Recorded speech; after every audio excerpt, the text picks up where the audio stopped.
have tasted cold clam chowder at 7:30 in the morning, and I'm telling you what, you gotta love this job to do that. I'm a senior flavor chemist. Yeah. So what exactly does flavor chemist do? You know, in the nuts and bolts of it, through all the hoopla, basically what I do is I make stuff taste good.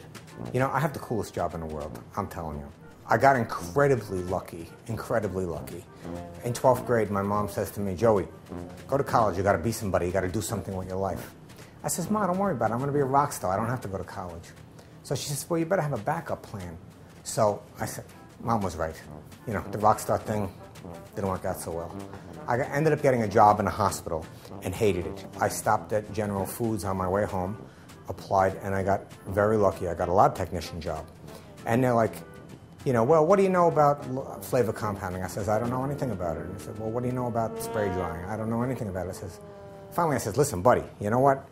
I was drawing blood from some guy about an hour ago, and he died. So, not in the greatest of shape here. I said, but hire me for a week, and if you like my, you know, what I do, I'll stay on. If you don't like what I do, you don't have to pay me. So he said, really? He says, you got a lot of nerve, kid. And I says, you're right, I do. So I was there for 15 years. I work on savory flavors. We train, when we start out, we train very general. We learn all the chemicals, all the types of flavorings, and then we get specific as we get older. My specific area is savory flavors. We make like chicken and beef flavors. Can I show you? Yeah. Like, for example, this is the beef flavor. I'm going to open this up. I hope this don't freak you out. It's not too bad, but it's like strong smelling, all right? So this is a beef flavor, you know, that we would use for like a soup, or you can smell it. It's not that bad. Right? No, it's not bad. It's not bad at all. And this would be like a chicken flavor. Now, is there real chicken in here? Well, I'm going to tell you about that. Oh. Yeah, I know. But, you know, you taste it in dilution, all right? Well, I was told this way back when, a full head of hair ago, when I worked at General Foods, that if you were somehow able to harvest all the strawberries off every farm in the world, if you somehow could do that, there would not be enough strawberries to make 1 year's worth of, like, a gelatin dessert. So, I mean, that's where we come in. This is vanilla. It's vanillin. Okay. All right?